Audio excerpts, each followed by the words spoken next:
ಕಾಪಲ್ಲಿ ಗ್ರಾಮದಲ್ಲಿ ಭಾರೀ ಮಳೆ, ಮನೆಗಳಿಗೆ ನುಗ್ಗಿದ ನೀರು. ಚಿಕ್ಕಬಳ್ಳಾಪುರ ಜಿಲ್ಲೆ ಚಿಂತಾಮಣಿ ತಾಲೂಕಿನ ಕಾಪಲ್ಲಿ ಗ್ರಾಮದ ಕಾಲೋನಿಯಲ್ಲಿ ಬಿದ್ದ ಭಾರೀ ಮಳೆಯಿಂದ ದಲಿತ ಕಾಲೋನಿಗಳಿಗೆ ಮನೆಗಳಿಗೆ ನುಗ್ಗಿದ ನೀರಿನಿಂದ ಜನಜೀವನ ಅಸ್ತವ್ಯಸ್ತವಾಗಿದೆ. ಸಮರ್ಪಕ ನೀರು ಹರಿದು ಹೋಗಲು ಕಾಲುವೆ ಇರದ ಕಾರಣ ಮಳೆಯ ನೀರು ನದಿಯಂತೆ ಹರಿದು ನೇರವಾಗಿ ಕಾಲೋನಿಯ 10 ಮನೆಗಳಿಗೆ ನುಗ್ಗಿದ ಹಿನ್ನೆಲೆ ಎನ್ನೇನು ಮಲಗಬೇಕು ಅಂತ ಸಮಯದಲ್ಲಿ ಮನೆಗಳಿಗೆ ನೀರು ನುಗ್ಗಿದ್ದು ಭಯಭೀತರಾಗಿದ್ದಾರೆ. ಇನ್ನು ಮನೆಯಲ್ಲಿದ್ದ ಅಡುಗೆ ಸಾಮಗ್ರಿಗಳು ನೀರಿನಲ್ಲಿ ನೆನೆದು ಹೋಗಿದೆ. ಬಡ ಕುಟುಂಬಗಳಿಗೆ ತೀವ್ರ ಆರ್ಥಿಕ ಸಂಕಷ್ಟ ಎದುರಾಗಿದೆ. ಇನ್ನು ಪ್ರತಿ ಬಾರಿ ಮಳೆ ಆದಾಗಲೂ ಬಂದಾಗಲೂ ನಮಗೆ ಇದೇ ಸಂಕಷ್ಟ ಎದುರಾಗುತ್ತದೆ.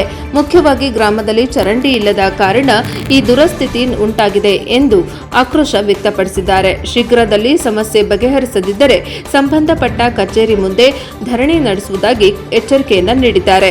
ವರದಿ Chandrahalli Ravi, news bureau, Praja Power TV, Chikkaballapur. ವರದಿ Chandrahalli Ravi, news bureau, NKS TV 4, Chikkaballapur.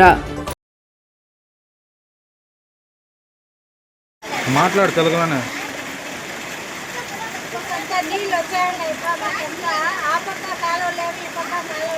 ಯಾವ ಊರು?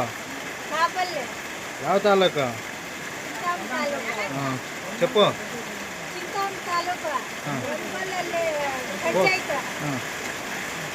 కాలువలో లేవు, మాకు ఈ పక్క పెట్టి నీళ్ళు లేవు, ఆ పక్క కాలువలో లేవు నీళ్ళు. ఎట్లా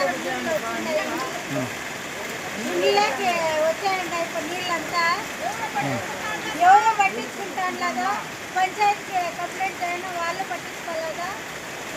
దీనికి అర్జీలు ఇచ్చినామో వాళ్ళు ఏం చోళ్ళు వేసుకుంటాను లేదా? ఏడుండేది ఎట్లా అనేది రైతుల ఊరు పట్టించుకుంటాను లేదన్నమాట. ఏడుండేది మేము చూడు నీళ్ళు ఎట్లుంటామో మేము.